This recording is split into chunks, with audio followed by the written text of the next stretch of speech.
Hello everyone, ಎಲ್ಲರಿಗೂ ನಮಸ್ಕಾರ. ಎಲ್ಲರೂ ಹೇಗಿದ್ದೀರಾ? ಎಲ್ಲರೂ ಚೆನ್ನಾಗಿದ್ದೀರಾ ಅಂತ ಭಾವಿಸ್ತಾ ಇವತ್ತಿನ ಈ ವಿಡಿಯೋನ ಸ್ಟಾರ್ಟ್ ಮಾಡ್ತಾ ಇದ್ದೀನಿ. ಇವತ್ತಿನ ಈ ವಿಡಿಯೋ ಏನಾದರೂ ನಿಮಗೆ ಒಂದು ಸ್ವಲ್ಪನಾದರೂ ಇಷ್ಟ ಆಗಿದ್ರೆ ಪ್ಲೀಸ್ ಒಂದು ಲೈಕ್ ಮಾಡ್ತೀರಾ? ಲಾಸ್ಟ್ ವಿಡಿಯೋ ಎಂಡಿಂಗಲ್ಲಿ ನಿಮ್ಮೆಲ್ಲರಿಗೂ ಒಂದು ಸ್ವಲ್ಪ ಕ್ಯೂರಿಯಾಸಿಟಿ ಇಟ್ಟೋದ್ನೇನೋ ಅಂತ ಅನಿಸ್ಬಿಡ್ತು ನಿಮ್ಮ ಕಮೆಂಟ್ಸ್ನೆಲ್ಲ ನೋಡಿ. ಆ ಒಂದು ಒಳ್ಳೆಯ ದಿನನೂ ಬಂದೇ ಬರುತ್ತೆ ಅಂತಂದ್ಬಿಟ್ಟು ನಾನು ಒಂದು 99% ಆದರೂ ನಂಬ್ತೀನಿ ಹಾಗೇ ಆಗುತ್ತೆ ಅದು ಅಂತಂದ್ಬಿಟ್ಟು. ಇನ್ನು 1% ಎಲ್ಲೋ ಒಂದು ಕಡೆ, ಯಾಕಂದರೆ ನಾವು ತುಂಬ ಓವರ್ ಕಾನ್ಫಿಡೆನ್ಸಿಂದ ಇರಬಾರ್ದಂತೆ. ಹಾಗಾಗಿ ಒಂದು 99% ಆದರೂ ಆ ಒಂದು ಒಳ್ಳೆಯ ದಿನ ನಮ್ಮ ಲೈಫಲ್ಲಿ ಬಂದೇ ಬರುತ್ತೆ ಅಂತ ಹೇಳೋದಕ್ಕೆ ಇಷ್ಟಪಡ್ತೀನಿ. ಇನ್ನು ಕೆಲವೊಂದು ಅಡ್ಡಿ ಆತಂಕಗಳಿರುತ್ತೆ. ನಾವು ಮಾಡದೇ ಇರುವಂತಹ ತಪ್ಪುಗಳಿಗೆ ಭಗವಂತ ನಮಗೊಂದು ಶಿಕ್ಷೆಯನ್ನು ಕೊಟ್ಟನೇನೋ ಅಂತ ಅಂದ್ಕೊಳ್ತಾ ಇರ್ತೀನಿ ಅವಾಗವಾಗ. ಇನ್ನು ಯಾರ್ಯಾರೋ ಕೋಪ ತಾಪಗಳಿಗೆ ನಾವು ಬಲಿಪಶುಗಳಾಗ್ಬಿಟ್ವೇನೋ ಅಂತಲೂ ಅನ್ನಿಸ್ತಾ ಇರುತ್ತೆ. ಏನೂ ಮಾಡೋದಕ್ಕಾಗೋದಿಲ್ಲ, ಕಾರಣ ಇಲ್ಲದೆ ಈ ಭೂಮಿ ಮೇಲೆ ಏನೂ ನಡೆಯೋದಿಲ್ವಂತೆ. ಹಾಗಾಗಿ ಏನೋ ಒಂದು ಕಾರಣ ಇರುತ್ತೆ ಇದೆಲ್ಲ ನಡೆಯೋದಕ್ಕೆ ಅಂತ ಅಂದ್ಕೊಂಡು ನಾನು ಎಲ್ಲವನ್ನು ನಿಭಾಯಿಸ್ಕೊಂಡು ಬಂದೆ. ಹೆಣ್ಮಕ್ಳು ಮದುವೆ ಆದಮೇಲೆ ಅಷ್ಟು ಈಸಿಯಾಗಿ ಇರೋದಿಲ್ಲ ಲೈಫು. ತುಂಬಾ ಕಷ್ಟಗಳು ಬರುತ್ತೆ, ತುಂಬಾ ಫೇಸ್ ಮಾಡಬೇಕಾಗುತ್ತೆ. ಕೆಲವೊಂದನ್ನು ಹೇಳ್ಕೊಳ್ಳೋದಕ್ಕಾಗುತ್ತೆ, ಕೆಲವೊಂದನ್ನು ಹೇಳ್ಕೊಳ್ಳೋದಕ್ಕಾಗೋದಿಲ್ಲ. ಆದ್ರೂ ಪರವಾಗಿಲ್ಲ, ನನಗೆ ತುಂಬ ಅನುಭವಗಳಾದವು. ಒಂದು ಕಲ್ಲಿಗೆ ಉಳಿಪೆಟ್ಟುಗಳು ಅನ್ನೋದು ಪೆಟ್ಟು ಮೇಲೆ ಪೆಟ್ಟು ಪೆಟ್ಟು ಮೇಲೆ ಪೆಟ್ಟು ಬೀಳ್ತಾ ಇದ್ರೇ ಅದೊಂದು ಒಳ್ಳೆ ಶಿಲೆಯಾಗೋದಂತೆ.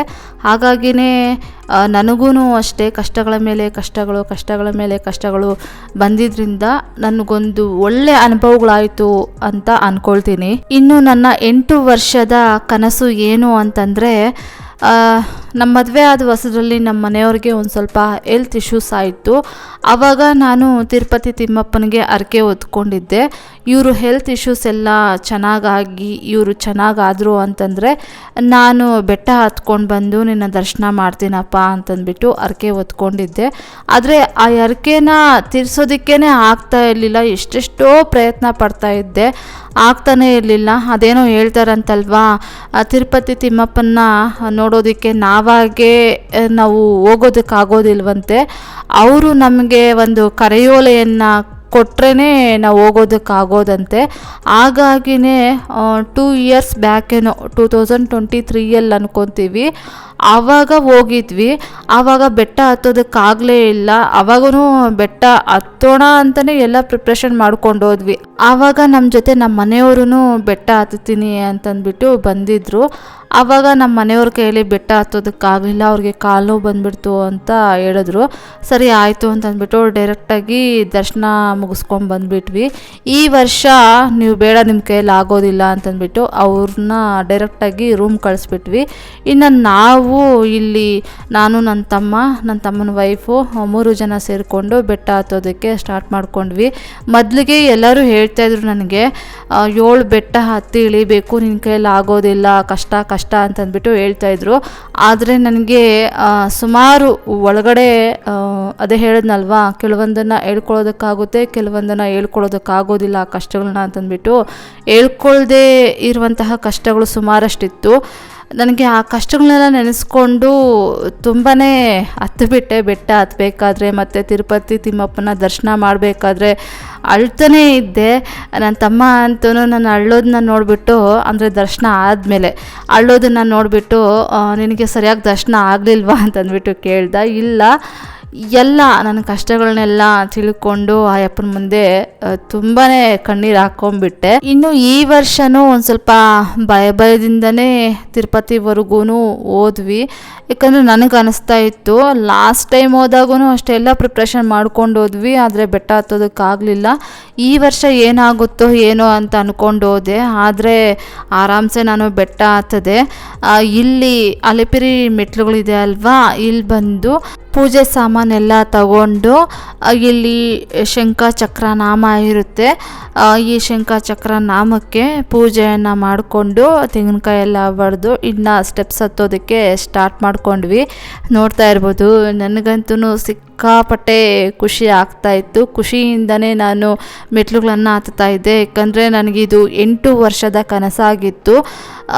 ಈ ಒಂದು ಹರಕೆಯನ್ನು ತೀರಿಸಿದ್ದಾದಮೇಲೆ ಆದ್ರೂ ಏನಾದರೂ ಒಂದು ಅನುಕೂಲ ಆಗುತ್ತೇನೋ ಅಂತ ಅಂದ್ಕೊಂಡು ನಾನು ತುಂಬ ಆಸೆಯಿಂದ, ತುಂಬ ಆನಂದ ಬಾಷ್ಪ ಅಂತ ಹೇಳ್ಬೋದು, ಇಲ್ಲ ದುಃಖ ಅಂತ ಹೇಳ್ಬೋದು, ಏನು ಹೇಳ್ಬೋದೋ ಗೊತ್ತಿಲ್ಲ, ತುಂಬ ನಂಬಿಕೆಯಿಂದ ಸ್ಟೆಪ್ಸನ್ನು ಹತ್ತೋದಕ್ಕೆ ಸ್ಟಾರ್ಟ್ ಮಾಡಿಕೊಂಡೆ. ನನಗೇನು ಕಷ್ಟ ಆಗಲಿಲ್ಲ, ಆರಾಮಾಗಿ ಸ್ಟೆಪ್ಸನ್ನು ಹತ್ತಿದೆ. ನಾವು ಹೋಗಿದ್ದು ಬಂದುಬಿಟ್ಟು ಭಾನುವಾರ ಅಮ್ಮನ ಮನೆಗೆ ಹೊರಟ್ವಿ ಸಂಜೆ ಹಂಗೆ. ಸೋಮವಾರ ಬೆಳಗಿನ ಜಾವನೇ ಒಂದು 5 ಗಂಟೆ ಹಂಗೆ ಬಿಟ್ವಿ. ಆಮೇಲೆ ಒಂದು 9 ಗಂಟೆ 9:30 ಆಗಿತ್ತೇನೋ ತಿರುಪತಿಗೆ ತಲುಪಿದ್ವಿ. ಅಲ್ಲಿ ಟಿಫನ್ ಎಲ್ಲ ತಿಂದ್ಕೊಂಡು ಇನ್ನು 10 ಗಂಟೆ ಹಂಗೆ ಸ್ಟೆಪ್ಸ್ ಹತ್ತೋದಕ್ಕೆ ಸ್ಟಾರ್ಟ್ ಮಾಡ್ಕೊಂಡ್ವಿ. ಈ ಸ್ಟೆಪ್ಸ್ ಬಂದುಬಿಟ್ಟು 3550 ಸ್ಟೆಪ್ಸ್ ಇತ್ತು. ಸರಿ, ನಾವು 10 ಗಂಟೆಗೆ ಸ್ಟೆಪ್ಸನ್ನು ಹತ್ತೋದಕ್ಕೆ ಸ್ಟಾರ್ಟ್ ಮಾಡ್ಕೊಂಡಿದ್ದಕ್ಕೆ ಒಂದು 2:30ಗೆಲ್ಲ ನಾವು ತಿರುಮಲ ಬೆಟ್ಟದ ಮೇಲೆ ತಲುಪಿದ್ವಿ. ಇನ್ನೂ ನನಗೊಂದು ಆಸೆ ಇತ್ತು, ಇದು ಬಂದು ಗಾಳಿ ಗೋಪುರ. ನೈಟ್ ಟೈಮು ಸ್ಟೆಪ್ಸನ್ನು ಹತ್ತೋದಕ್ಕೆ ಆಸೆ ಇತ್ತು. ಯಾಕಂದರೆ ನೈಟ್ ಟೈಮು ಗಾಳಿ ಗೋಪುರ ಅಂತೂ ಎಷ್ಟು ಚೆನ್ನಾಗಿ ಕಾಣುತ್ತೆ ಅಂತಂದರೆ ತುಂಬಾ ಚೆನ್ನಾಗಿ ಕಾಣುತ್ತೆ. ಹಾಗಾಗಿ ಆ ಒಂದು ವ್ಯೂನೆಲ್ಲ ನೋಡ್ಬೋದು ಅಂತ ಅಂದ್ಕೊಂಡಿದ್ದೆ, ಆದರೆ ಅದು ಅನುಕೂಲ ಆಗಲಿಲ್ಲ. ಸರಿ ಆಯಿತು, ಈ ಸಲಕ್ಕೆ ಇಷ್ಟು ಅನುಕೂಲ ಆಗಿದೆ. ಶ್ರೀವಾರು ನೆಕ್ಸ್ಟ್ ಟೈಮು ನಮಗೆ ಇನ್ನೊಂದು ಥರ ಕರಿಯೋಲೆಯನ್ನು ಕೊಟ್ಟಾಗ ಅದೇ ರೀತಿಯಾಗಿಯೇ ಬರೋಣ ಅಂತಂದ್ಬಿಟ್ಟು ಅಂದ್ಕೊಂಡು ಬೆಳಗಿನ ಜಾವನೇ ಸ್ಟೆಪ್ಸ್ ಹತ್ತೋದಕ್ಕೆ ಸ್ಟಾರ್ಟ್ ಮಾಡ್ಕೊಂಡ್ವಿ. ಆರಾಮಾಗಿ ಹತ್ತುತ್ತಾ ಇದ್ದೀನಿ. ನನಗೇನು ಅಷ್ಟೊಂದು ಕಷ್ಟ ಅಂತ ಅನ್ನಿಸ್ಲೇ ಇಲ್ಲ, ಎಲ್ಲೋ ಒಂದು 10% ಆಯ್ತೇನೋ ಅಷ್ಟೇ. ಇನ್ನು ಈ ಒಂದು ಟ್ರಿಪ್ಪು ಅಷ್ಟೇ ತುಂಬಾ ಚೆನ್ನಾಗಾಯಿತು. ನಮ್ಮ ಅಣ್ಣನ ಮಗ ಕಾರ್ ಡ್ರೈವಿಂಗ್ ಮಾಡ್ತಾ ಇದ್ದ, ತುಂಬಾ ಚೆನ್ನಾಗಿ ಡ್ರೈವಿಂಗ್ ಮಾಡ್ತಾನೆ. ಇನ್ನು ನಾನು, ನಮ್ಮ ಮನೆಯವರು ಮತ್ತು ನನ್ನ ತಮ್ಮನ ವೈಫು, ನಮ್ಮ ಅಣ್ಣನ ಮಗ, ಇಷ್ಟು ಜನ ನಾವು ತಿರುಪತಿಗೆ ಹೊರಟಿದ್ದು. ಇವಾಗ ಸ್ಟೆಪ್ಸ್ ಎಲ್ಲ ಹತ್ತಿದ್ದಾಯಿತು. ಒಂದಷ್ಟು ದೂರ ಇಲ್ಲಿ ರೋಡ್ ಮೇಲೆ ನಡಿಬೇಕಾಗುತ್ತೆ. ಇಲ್ಲಿ ವೆಹಿಕಲ್ಸ್ ಎಲ್ಲ ಬರ್ತಾ ಇದೆ ಅಲ್ವಾ, ಇದು ಮೇಲ್ಗಡೆ ಸ್ವಾಮಿಯವರನ್ನು ದರ್ಶನ ಮಾಡಿಕೊಂಡು ರಿಟರ್ನ್ ಮನೆಗೆ ಹೋಗ್ತೀವಲ್ವ, ಆ ಒಂದು ರೂಟ್ ಇದು. ಹಬ್ಬ, ನನಗಂತೂ ಹೇಳಕ್ಕಾಗದೇ ಇರೋಷ್ಟು ಆನಂದ ಆಗ್ತಾಯಿತ್ತು ಈ ಸ್ಟೆಪ್ಸನ್ನು ಹತ್ಕೊಂಡು ಹೋಗ್ತಾ ಇದ್ರೆ. ಯಾಕಂದರೆ ನಾನೊಂದು 8 ವರ್ಷದಿಂದ ಪರಿತಪಿಸಿದ್ದೀನಿ, ನಾನು ತಿರುಪತಿಗೆ ಬೆಟ್ಟ ಹತ್ತಿ ಹೋಗಬೇಕು ಅಂತಂದ್ಬಿಟ್ಟು. ಈ ಒಂದು ಹರಕೆ ಹಂಗೆ ಉಳ್ಕೊಂಬಿಟ್ಟಿದೆ ಅಂತಂದ್ಬಿಟ್ಟು. ಯಾಕಂದರೆ ತಿರುಪತಿಗೆ ನಾವು ಹೋಗಬಾರ್ದಂತೆ. ನಾನು ಎಷ್ಟೋ ಜನನ ಕೇಳಿದ್ದೀನಿ, ಆದರೆ ನನಗೆಲ್ಲೂ ಉತ್ತರ ಅನ್ನೋದು ಸಿಗಲೇ ಇಲ್ಲ. ಅದೊಂಥರ ಏನೋ ಒಂಥರ ಭಯ. ಹಾಗಾಗಿನೇ ನಾವು ಇಂಡಿವಿಜುವಲ್ ಆಗಿ ಹೋಗೋಕ್ಕಾಗ್ತಿರ್ಲಿಲ್ಲ. ನನ್ನ ತಮ್ಮನ ಜೊತೆ ಹೋಗಬೇಕಾಗಿತ್ತು. ಇಲ್ಲ ಅಂತಂದರೆ ಈ ವೆಂಕಟೇಶ್ವರ ಸ್ವಾಮಿ ಮನೆ ದೇವರು ಇಲ್ಲ ಯಾರಾದರೂ ಫ್ರೆಂಡ್ಸ್ ಮುಖಾಂತರ ಹೋಗ್ಬೋದಾಗಿತ್ತು. ಇನ್ನು ನನಗೆ ಅನುಕೂಲನೇ ಆಗ್ತಾ ಇರಲಿಲ್ಲ. ಎಲ್ಲ ದರ್ಶನ ಬೇಕಾದರೆ ಮಾಡಿಸ್ತಾರೆ, ಅದೇ ಬೆಟ್ಟ ಹತ್ತಿ ಬರೋದು ಅಂತಂದರೆ ಕಷ್ಟ ಅಲ್ವಾ. ಹಾಗಾಗಿ ನನಗೆ ಹೆಂಗಪ್ಪ ತೀರಿಸೋದು ಇದೊಂಥರ ಡಿಫಿಕಲ್ಟ್ ಅಂತ ಅನಿಸ್ಬಿಡ್ತು ನನಗೆ. ಇಷ್ಟು ವರ್ಷಕ್ಕೆ ಈ ಒಂದು ಕನಸು ನನಸಾಗಿದ್ದಕ್ಕೆ ನನಗೆ ನಿಜವಾಗ್ಲೂ ಹೇಳಬೇಕು ಅಂತಂದರೆ ಏನೋ ಒಂಥರ ಖುಷಿ ಅನ್ನೋದಾಗ್ತಾ ಇತ್ತು. ಇವಾಗ ಸ್ಟೆಪ್ಸ್ ಎಲ್ಲ ಹತ್ತಿದ್ದಾಯಿತು. ಮೊಣಕಾಲು ಮೆಟ್ಲು ಅಂತ ಇದೆ ಅಲ್ವಾ, ಅಲ್ಲೂ ನಾನೊಂದು 20-30 ಸ್ಟೆಪ್ಸನ್ನು ಮೊಣಕಾಲಲ್ಲೇ ಹತ್ತಿದೆ. ಆದಷ್ಟು ನಾನು ಎಷ್ಟು ಕಷ್ಟದ ಕೆಲಸ ಆದರೂ ಮಾಡೋದಕ್ಕೆ ನಾನು ತಯಾರಿದ್ದೆ. ಅಷ್ಟು ಸ್ಟೆಪ್ಸನ್ನು ಹತ್ತೋಣ ಅಂತಲೇ ಅಂದ್ಕೊಂಡಿದ್ದೆ ಮೊಣಕಾಲು ಮೆಟ್ಲನ್ನ. ಆದರೆ ನನ್ನ ಕೈಯಲ್ಲಿ ಹತ್ತೋದಕ್ಕಾಗಲಿಲ್ಲ. ಒಂದು 20-30 ಹತ್ತಿದೆ, ಅಷ್ಟರಲ್ಲಿ ನನಗೆ ಸಾಕಾಗ್ಬಿಡ್ತು. ಇನ್ನು ವೀಡಿಯೋ ಮಾಡೋದಕ್ಕೆ ಅಂತ ಅಂದ್ಬಿಟ್ಟು ನನ್ನ ತಮ್ಮನಿಗೆ ಹೇಳಿದ್ದೆ, ಅವನು ವೀಡಿಯೋ ಮಾಡೋದನ್ನೇ ಮರ್ತುಬಿಟ್ಟಿದ್ದ. ಹಾಗಾಗಿ ಆ ಒಂದು ವೀಡಿಯೋ ಕ್ಲಿಪ್ಪಿಂಗ್ಸು ಮಿಸ್ ಆಯಿತು. ನೆಕ್ಸ್ಟ್ ಇವಾಗ ಸ್ಟೆಪ್ಸ್ ಹತ್ಕೊಂಡು ಮೇಲಕ್ಕೆ ಬಂದ್ವಿ. ಇನ್ನು ನಮಗೆ 6:30ಗೆ ರೂಮ್ ಅಲಾಟ್ ಆಗಿದ್ದು. ನಾವೊಂದು 2 ಗಂಟೆಗೆಲ್ಲ ಬಂದು ಇನ್ನು ಮಧ್ಯಾಹ್ನ ಊಟ ತಿನ್ಕೊಂಡು ಇನ್ನು ಅಲ್ಲಿ ತನಕ ಏನು ಮಾಡೋದು ಅಂತಂದ್ಬಿಟ್ಟು ಪಾಪ ವಿನಾಶಮ್ಮು ಮತ್ತು ಆಕಾಶಗಂಗೆ ಇವೆರಡು ಪ್ಲೇಸನ್ನು ನೋಡ್ಕೊಂಡು ಬಂದ್ವಿ. ಬರೋಷ್ಟರಲ್ಲಿ ಒಂದು 6:15 ಹಂಗಾಗಿತ್ತು. ಆಮೇಲೆ ನಮಗೆ ರೂಮ್ ಸಿಕ್ತು. ಹೌಸ್ ಕೀಪಿಂಗ್ ಅವರೆಲ್ಲ ಬಂದು ರೂಮನ್ನು ಕ್ಲೀನ್ ಮಾಡಿಕೊಟ್ರು. ಒಂದು ಸ್ವಲ್ಪ ಹೊತ್ತು ಹಾಗೆ ರೆಸ್ಟ್ ಮಾಡಿ ಇನ್ನು ಎಲ್ಲರೂ ಸ್ನಾನ ಮಾಡಿಕೊಂಡು ಮತ್ತು ನೈಟು ಅಲ್ಲಿ ಪ್ರಸಾದ ಕೊಡ್ತಾಯಿದ್ರು, ಅದನ್ನೇ ತಿಂದ್ಕೊಂಡು ಇನ್ನು ದರ್ಶನಕ್ಕೆ ಹೋಗ್ಬಿಡೋಣ ಅಂತಂದ್ಬಿಟ್ಟು ಇವಾಗ ವರಹಸ್ವಾಮಿ ದರ್ಶನ ಮಾಡ್ಕೊಳ್ಳೋದಕ್ಕೆ ಹೋಗ್ತಾ ಇದ್ದೀವಿ. ಇವಾಗ ಇಲ್ಲಿ ನೋಡ್ತಾ ಇರ್ಬೋದು, ನಾನು ಅಂದ್ಕೊಂಡಿದ್ದೆ ನಾನು ಸುಸ್ತಾಗಿ ಆರಾಮಾಗಿ ಬಿದ್ದೋಗ್ತೀನಿ ಬಿಡು. 7 ಬೆಟ್ಟಗಳನ್ನು ಹತ್ತಿ ಇಳಿಯೋದು ಅಂತಂದರೆ ಅಷ್ಟು ಈಸಿ ಮಾತಲ್ಲ. 3550 ಸ್ಟೆಪ್ಸ್ ಇದೆ ಅಂತ ಅಂದ್ಕೊಂಡಿದ್ದೆ. ನೋಡ್ತಾ ಇದ್ದೀರಾ ನೀವೇ ಎಷ್ಟು ಆರಾಮಾಗಿ ನಾನು ನಡ್ಕೊಂಡು ಹೋಗ್ತಾ ಇದ್ದೀನಿ ಅಂತಂದ್ಬಿಟ್ಟು. ನನಗೆ ಯಾವುದೇ ಥರದ ಕಷ್ಟಗಳು ಅಂತ ಅನ್ನಿಸ್ಲೇ ಇಲ್ಲ. ಈ ಕಷ್ಟಗಳ ಮುಂದೆ ಭಗವಂತನ ದರ್ಶನ ಮಾಡೋದಕ್ಕೆ ನಡ್ಕೊಂಡು ಹೋಗೋದು ಯಾವ ಕಷ್ಟ ಅಂತ ಅನ್ನಿಸ್ಬಿಡ್ತು. ಅಷ್ಟು ಈಸಿಯಾಗಿ ನಾನು ಸ್ಟೆಪ್ಸನ್ನು ಹತ್ಕೊಂಡು ಹೋದೆ ಅಂತಲೇ ಹೇಳ್ಬೋದು. ಇನ್ನು ವರಹಸ್ವಾಮಿ ದರ್ಶನ ಎಲ್ಲ ಮಾಡಿಕೊಂಡು ಒಂದು 10 ಗಂಟೆ ಹಂಗೆ ತಿಮ್ಮಪ್ಪನ ದರ್ಶನ ಮಾಡೋದಕ್ಕೆ ಅಂತಂದ್ಬಿಟ್ಟು ಕ್ಯೂಗೆ ಜಾಯಿನ್ ಆದ್ವಿ. ಇಲ್ಲಿ ನೋಡ್ತಾ ಇರ್ಬೋದು ಎಷ್ಟೊಂದು ಜನ ಇದ್ದಾರೆ ಕ್ಯೂವಲ್ಲಿ ಅಂತಂದ್ಬಿಟ್ಟು. ಇದು ಬಂದು 10 ಗಂಟೆಯಲ್ಲ, ಮಿಡ್ ನೈಟ್ ಒಂದು 2 ಗಂಟೆ ಆ ಟೈಮಲ್ಲಿ ಅಂತ ಅಂದ್ಕೊಳ್ತೀನಿ. ಆವಾಗ ಇಷ್ಟೊಂದು ಜನ ಅನ್ನೋದು ಕ್ಯೂವಲ್ಲಿ ಇನ್ನೂ ಸ್ವಲ್ಪನೇ ಮುಂದಕ್ಕೆ ಮೂವ್ ಆಗ್ತಾಯಿತ್ತು. ಇನ್ನು ಮಂಗಳವಾರ ಬೆಳಗಿನ ಜಾವ ಒಂದು 5 ಗಂಟೆ ಹಂಗೆ ಇಲ್ಲಿ ಶೇಷಾದ್ರಿಗಿರಿ ಶೆಡ್ ಅಂತ ಏನೋ ಇತ್ತು, ಇಲ್ಲಿ ತೊಗೊಂಬಂದು ಜನನೆಲ್ಲ ಹಾಕಿದ್ರು. ಯಪ್ಪ ಅಲ್ಲಂತೂ ಒಂದು ಮಧ್ಯಾಹ್ನ 12 ಗಂಟೆ 12:30ವರೆಗೂ ಆ ಶೆಡ್ಡಲ್ಲೇ ಇದ್ದೀವಿ. ಅದಾದಮೇಲೆ ತೊಗೊಂಡೋಗಿ ಇನ್ನೊಂದು ಶೆಡ್ಗೆ ಹಾಕಿದ್ರು. ಅಲ್ಲಿ ಬಂದು ಒಂದು 2 ಅವರ್ ಏನೋ ಇದ್ವಿ. ಆಮೇಲೆ ಒಂದು 4 ಗಂಟೆ ಹಂಗೆ ದರ್ಶನ ಆಯಿತು. ದರ್ಶನ ಎಲ್ಲ ಮುಗಿಸ್ಕೊಂಡು ಇನ್ನು ಹೊರಗಡೆ ಬರೋಷ್ಟರಲ್ಲಿ 6 ಗಂಟೆ ಆಯಿತು. ಆಮೇಲೆ ಇಲ್ಲಿ ನೋಡ್ತಾ ಇರ್ಬೋದು ತಿಮ್ಮಪ್ಪನ ಲಡ್ಡುನೆಲ್ಲ ತೊಗೊಂಡಿದ್ದೀವಿ. ಒಂದು 1000 ರುಪೀಸ್ಗೆ ಹಂಗೆ ತೊಗೊಂಡ್ವಿ, ಎಲ್ಲರಿಗೂ ಹಂಚ್ಬೇಕಲ್ವಾ ಅಂತಂದ್ಬಿಟ್ಟು. ಆಮೇಲೆ ಲಡ್ಡು ಎಲ್ಲ ತೊಗೊಂಡು ಊಟಕ್ಕೆ ಬಂದ್ವಿ. ಇಲ್ಲಿ ಬಾಳೆ ಎಲೆ ಊಟ ಇರುತ್ತಲ್ವ, ಅದೆಲ್ಲ ಟೇಬಲ್ಲು ಫಿಲ್ ಆಗೋಗಿತ್ತು. ಆಮೇಲೆ ಇನ್ನು ಸೆಲ್ಫ್ ಸರ್ವಿಸ್ ಅಂತ ಇರುತ್ತೆ, ಪ್ಲೇಟ್ಸನ್ನು ತೊಗೊಂಡು ನಾವೇ ಊಟನ ಬಡಿಸ್ಕೊಂಡು ಹೋಗಿ ಟೇಬಲ್ ಮೇಲೆ ಕೂತ್ಕೊಂಡು ತಿನ್ನುವಂಥದ್ದು, ಅದನ್ನೇ ತೊಗೊಂಡ್ವಿ. ಆಮೇಲೆ ಊಟ ಎಲ್ಲ ತಿನ್ಕೊಂಡು ಇಲ್ಲಿ ವಾಲ್ ಪೇಂಟಿಂಗ್ ಅಂತೂ ಎಷ್ಟು ಚೆನ್ನಾಗಿರುತ್ತೆ ಅಲ್ವಾ. ಎಲ್ಲರೂ ನೋಡಿರ್ತೀರ ಈ ಒಂದು ವಾಲ್ ಪೇಂಟಿಂಗ್ನ. ಹಾಗಾಗಿ ಹಾಗೆ ಒಂದು ವಿಡಿಯೋ ಮಾಡಿಕೊಂಡೆ ಊಟ ಎಲ್ಲ ತಿಂದ್ಕೊಂಡು ಬರಬೇಕಾದ್ರೆ.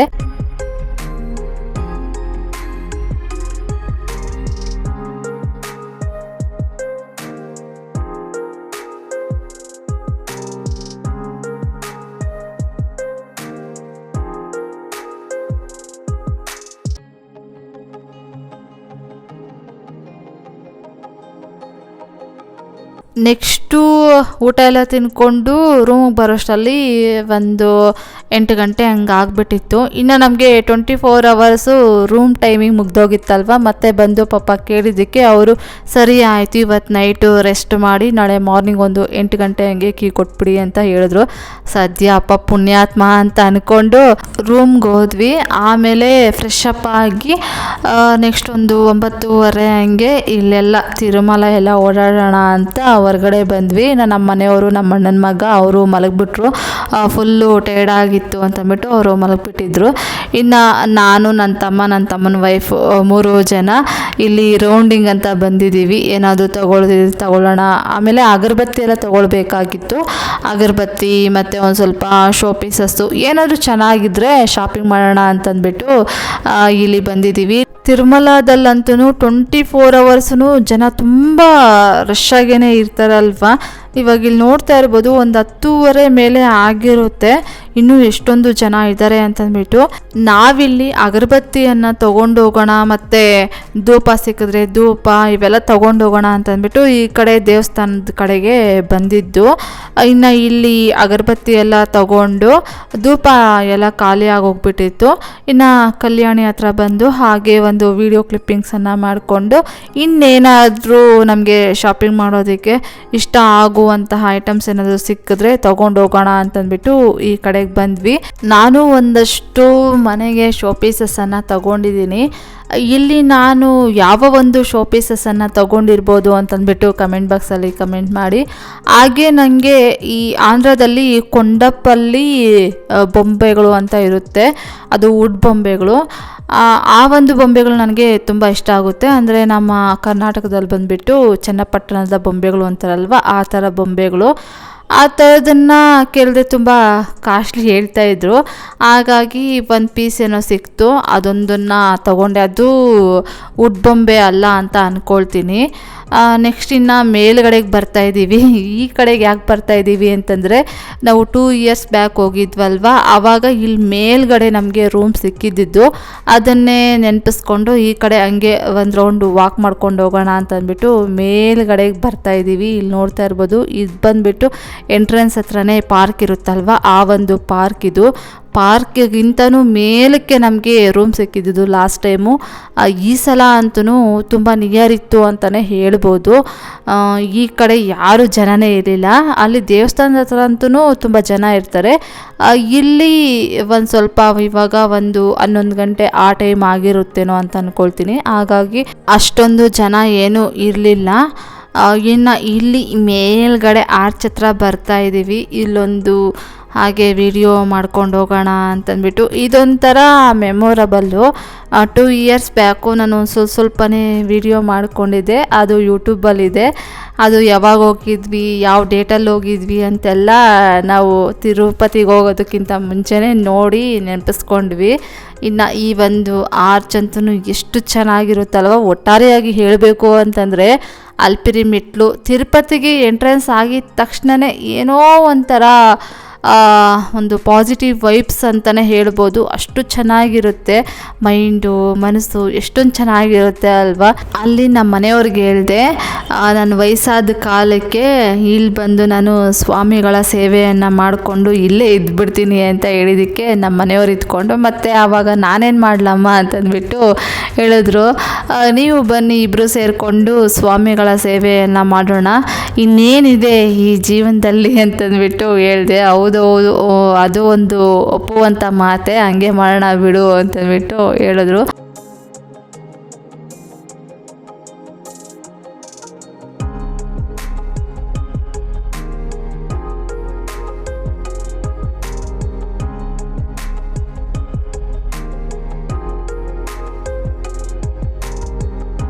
ನೆಕ್ಸ್ಟ್ ಈಗ ಇಲ್ಲಿ ನೋಡ್ತಾ ಇರ್ಬೋದು, ನಮಗೆ ರೂಮ್ ಸಿಕ್ಕಿದ್ದು ಈ ಒಂದು ಬಿಲ್ಡಿಂಗಲ್ಲಿ. ಇನ್ನೇನು ರೂಮ್ ಖಾಲಿ ಮಾಡಿಕೊಂಡು ಹೋಗ್ಬೇಕಾದ್ರೆ ಆವಾಗ ನನಗೆ ನೆನಪಾಯಿತು, ಅಯ್ಯೋ ರೂಮ್ದು ಒಂದು ವೀಡಿಯೋನೂ ಮಾಡ್ಕೊಳ್ಲಿಲ್ವಲ್ವಾ ಅಂತಂದ್ಬಿಟ್ಟು. ಇನ್ನೇನು ಡೋರೆಲ್ಲ ಲಾಕ್ ಮಾಡಿ ಕೆಳಗಡೆ ಬರ್ತಾಯಿದ್ವಿ ಎಲ್ಲ ಲಗೇಜ್ ತೊಗೊಂಡು. ಇನ್ನು ಕೀ ಬಂದುಬಿಟ್ಟು ನಮ್ಮ ಅಣ್ಣನ ಮಗನೂ ಯಾರೋ ಎತ್ಕೊಂಡಿದ್ರು. ಸರಿ ಆಯಿತು ಅಂತಂದ್ಬಿಟ್ಟು ಹಾಗೆ ಒಂದು ಕಾರಿಡಾರ್ ವಿಡಿಯೋ ಮಾಡ್ಕೊಂಡು ಬಂದೆ. ಅದಾದಮೇಲೆ ಮತ್ತೆ ಇಲ್ಲಿ ಕಲ್ಯಾಣಿ ಹತ್ರ ಬಂದ್ವಿ. ಇನ್ನು ಟಿಫನ್ ಏನಾದರೂ ತಿನ್ಕೊಂಡು ಹಾಗೆ ಒಂದು ಸ್ವಲ್ಪ ಕಲ್ಯಾಣಿ ನೀರನ್ನು ತಲೆ ಮೇಲೆ ಪ್ರೋಕ್ಷಣೆ ಮಾಡ್ಕೊಂಡು ಹೋಗೋಣ ಅಂತಂದ್ಬಿಟ್ಟು.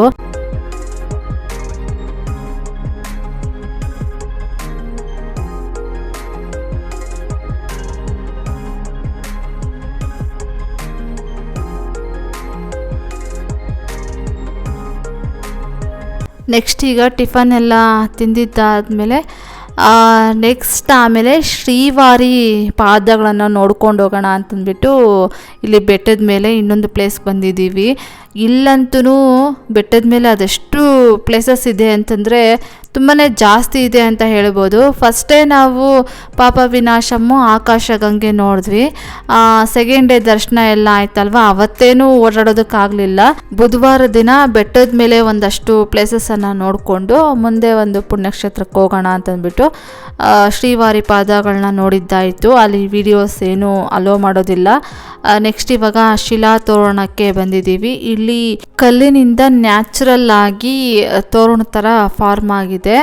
ಆ ಒಂದು ಶಿಲಾ ತೋರಣ ನೋಡಿಕೊಂಡು ಹಂಗೆ ಇಲ್ಲಿ ವಿಷ್ಣುವಿನ ದಶಾವತಾರಗಳನ್ನು ಇಲ್ಲಿ ಹಾಕಿದ್ದಾರೆ. ಆ ಒಂದು ವಿಡಿಯೋ ಕ್ಲಿಪ್ಪಿಂಗ್ಸನ್ನು ಮಾಡಿಕೊಂಡೆ. ಇಲ್ಲಿ ನೋಡ್ತಾ ಇರ್ಬೋದು ಕಲ್ಲಿನ ಒಂದು ತೋರಣ, ಇದನ್ನೇ ಶಿಲಾ ತೋರಣ ಅಂತಾರೆ. ಇದನ್ನು ನೋಡಿಕೊಂಡು ಅದಾದಮೇಲೆ ಮುಂದಕ್ಕೆ ಚಕ್ರತೀರ್ಥಂ ಅಂತ ಮುಂದೆ ಹಾಗೆ ಇತ್ತು, ಆ ಒಂದು ಪ್ಲೇಸನ್ನು ಸಹ ನೋಡಿಕೊಂಡು ಇಷ್ಟು ನೋಡಿದ್ವಿ. ಬುಧವಾರ ದಿನ ಇಷ್ಟೇ ನೋಡಿದ್ದು. ಇನ್ನು ಕೆಳಗಡೆ ತಿರುಪತಿ ಕೆಳಗಡೆ ಇನ್ನೊಂದಷ್ಟು ಪ್ಲೇಸಸನ್ನು ನೋಡಿದ್ವಿ. ಇಲ್ಲಿ ಬಂದುಬಿಟ್ಟು ಇದು ಅಳಿಲು ಗೂಡನ್ನೇನೋ ಎಲ್ಲೋ ಕಟ್ಟಿತ್ತೋ ಏನೋ ಅಂತ ಅಂದ್ಕೊಳ್ತೀನಿ, ತೊಗೊಂಡು ಹೋಗ್ತಾಯಿತ್ತು. ನಾನು ವೀಡಿಯೋ ಮಾಡ್ತಾಯಿದ್ರೆ ಏನು ಹೆದರ್ಕೊಳ್ತಾನೇ ಇಲ್ಲ, ಆರಾಮಾಗಿ ಇನ್ನೂ ಫೇಸ್ ತೋರಿಸ್ಕೊಂಡು ಮುಂದಕ್ಕೆ ಬರ್ತಾನೇ ಇದೆ. ನೋಡಿ ಇಲ್ಲಿ ನೋಡ್ತಾ ಇರ್ಬೋದು ಎಷ್ಟು ಚೆನ್ನಾಗಿ ಕ್ಯಾಮ್ರಾಗೆ ಫೇಸ್ ಮಾಡ್ತಾಯಿತ್ತು ಅಂತಂದರೆ ಅದಕ್ಕೆ ಹೆದರಿಕೆನೇ ಇಲ್ಲ, ಅಷ್ಟು ಚೆನ್ನಾಗಿ ಆರಾಮಾಗಿತ್ತು. ಇನ್ನು ಎಲ್ಲೋ ಅದು ಬಾಯಲ್ಲಿ ಗೂಡನ್ನು ಇಟ್ಕೊಂಡು ಅದೆಲ್ಲಕ್ಕೆ ತಗೊಂಡು ಹೋಗ್ತಾ ಇತ್ತು ಗೊತ್ತಿಲ್ಲ, ಓಡಾಡ್ತಾನೇ ಇತ್ತು. ನಾನು ಈ ಥರ ಕ್ಯಾಮ್ರಾ ತೋರ್ಸೋಕೆ ಹೋದರೆ ಕ್ಯಾಮ್ರಾ ಮುಖ ತೋರಿಸ್ತಾ ಇತ್ತು ಆರಾಮಾಗಿ. ಇನ್ನು ಅಲ್ಲಿ ಆ ಒಂದು ಪ್ಲೇಸನ್ನು ನೋಡಿಕೊಂಡು ಮುಂದಕ್ಕೆ ಇದು ಚಕ್ರ ತೀರ್ಥಮ್ ಅಂತಂದ್ಬಿಟ್ಟು ಈ ಒಂದು ಪ್ಲೇಸನ್ನು ನೋಡೋಣ ಅಂತಂದ್ಬಿಟ್ಟು ಬಂದ್ವಿ. ಇಲ್ಲಿ ನೀರಿತ್ತು ಅಷ್ಟೇ, ಆಮೇಲೆ ಮೇಲ್ಗಡೆ ಶಿವಪ್ಪನ ಲಿಂಗ ಇತ್ತು. ಆ ಒಂದು ಪ್ಲೇಸು ಮತ್ತು ಒಂದು ಕಲ್ಲು, ಒಂದು ಚಿಕ್ಕದಾಗಿರೋ ಕಲ್ಲು ಮೇಲೆ ದೊಡ್ಡ ಕಲ್ಲು ನಿಂತ್ಕೊಂಡಿತ್ತು. ಈ ಒಂದು ಪ್ಲೇಸನ್ನು ನೋಡಿಕೊಂಡು ಇನ್ನು ಹೊರಡೋಣ ಅಂತಂದ್ಬಿಟ್ಟು ವಾಪಸ್ ಬರ್ತಾ ಇದ್ದೀವಿ ಇನ್ನು ಬೆಟ್ಟದಿಂದ ಕೆಳಗಡೆಗೆ. ಇಲ್ಲಿ ಬರಬೇಕಾದ್ರೆ ನಾರ್ಮಲ್ ಜನಗಳಿರ್ತಾರಲ್ವ, ಅವ್ರ ಮನೆಗಳೆಲ್ಲ ಇಲ್ಲಿ ನೋಡ್ತಾ ಇರ್ಬೋದು ಹೆಂಗಿದೆ ಅಂತಂದ್ಬಿಟ್ಟು. ಇದು ಚಕ್ರ ತೀರ್ಥಮ್ ನೋಡ್ಕೊಂಡು ಬರ್ತೀವಲ್ವ ಆವಾಗ ಸಿಗುವಂಥದ್ದು. ಇದೆಲ್ಲ ನಾರ್ಮಲ್ ಜನಗಳು ವಾಸಿಸುವಂತಹ ಮನೆಗಳಂತೆ. ನಾನು ನೈಟು ಒಂದು ಟೋಪಿಯನ್ನು ತಗೊಂಡೆ, ಆವಾಗ ಅಲ್ಲಿ ಒಬ್ಬ ಅಜ್ಜಿ ಇದ್ದರು, ಅವ್ರ ಜೊತೆ ಒಂದು ಸ್ವಲ್ಪ ಚೆನ್ನಾಗಿ ಮಾತುಕತೆ ಆಗಿ ಕ್ಲೋಸ್ ಆಗಿ ಮಾತಾಡಿದ್ವಿ. ಆವಾಗ ಅವ್ರನ್ನ ಕೇಳಿದೆ, ಇಲ್ಲಿ ನಿಮ್ಮದು ಮನೆ ಇದೆಯಾ ಅಂತಂದಿದ್ದಕ್ಕೆ ಹೌದು ಇದೆ, ಆದರೆ ನಮ್ಮ ಸ್ವಂತ ಮನೆಗಳು ಅಂತಂದ್ಬಿಟ್ಟು ಯಾವುದೂ ಇಲ್ಲಮ್ಮ, ಎಲ್ಲ ರೆಂಟೆಡ್ ಮನೆಗಳೇ, ಟಿ ಓರ್ತೇನೆ ಅಂತಂದ್ಬಿಟ್ಟು ಹೇಳಿದ್ರು. ರೆಂಟುಗಳು ಎಷ್ಟು ಅಂತಂದರೆ ತುಂಬ ಜಾಸ್ತಿನೇ ಇದೆ ಅಂತೆ ರೆಂಟುಗಳಂತೂ. 8,000ದಿಂದ ಸ್ಟಾರ್ಟ್ ಆಗಿ ಒಂದು 20,000ವರೆಗೂ ಇದೆ ಅಮ್ಮ ಅಂತಂದರು. ಅಂದರೆ ಅವ್ರು ಹೇಳಿದ್ದು ಇನ್ಫಾರ್ಮೇಷನ್ ಈ ರೀತಿಯಾಗಿತ್ತು, ಅದು ನಿಜನೋ ಸುಳ್ಳೋ ಗೊತ್ತಿಲ್ಲ. ಅವ್ರ ಮನೆ 8,000 ಅಂತೆ. ಪರವಾಗಿಲ್ಲ, ಕಿಚನ್ನು, ಹಾಲು, ರೂಮು, ಟಾಯ್ಲೆಟ್ಸು ಎಲ್ಲ ಇದೆ ಅಮ್ಮ ಅಂತಂದ್ಬಿಟ್ಟು ಹೇಳಿದ್ರು. ನನಗೊಂಥರ ಆಶ್ಚರ್ಯ ಆಯಿತು. ಓಹೋ, ಬೆಟ್ಟದ ಮೇಲೆ ಅಂದರೆ ತಿರುಮಲ ಬೆಟ್ಟದ ಮೇಲೆ ದೇವಸ್ಥಾನಕ್ಕೆ ಸಂಬಂಧಪಟ್ಟಿರೋದಷ್ಟೇ, ದೇವಸ್ಥಾನದವ್ರು ಅಷ್ಟೇ ಇರೋದು ಅಂತ ಅಂದ್ಕೊಂಡಿದ್ದೆ. ನಾರ್ಮಲ್ಲಾಗಿ ವ್ಯಾಪಾರ ಮಾಡೋರು ಸಹಿತ ಅಲ್ಲಿ ಒಂದು ಮನೆಯನ್ನು ಮಾಡ್ಕೊಂಡಿದ್ದಾರೆ ಅಂತ ಆವಾಗ ನನಗೆ ಗೊತ್ತಾಯಿತು. ಅವ್ರು ಬಂದು ಒಂದು 20 ವರ್ಷದಿಂದ ಬೆಟ್ಟದ ಮೇಲ್ಗಡೆನೇ ಇದ್ದಾರಂತೆ, ಈ ರೀತಿಯಾಗೆಲ್ಲ ಅಜ್ಜಿ ಹೇಳಿದ್ರು. ಇದಾಗಿತ್ತು ಫ್ರೆಂಡ್ಸ್ ಇವತ್ತಿನ ಈ ವಿಡಿಯೋ ಏನಾದರೂ ನಿಮಗೆ ಒಂದು ಸ್ವಲ್ಪನಾದರೂ ಇಷ್ಟ ಆಗಿದ್ರೆ, ಮೋಟಿವೇಶನ್ ಅನಿಸಿದರೆ please do like, share, comment and subscribe to my channel. Thank you for watching my video. Have a nice day. Bye.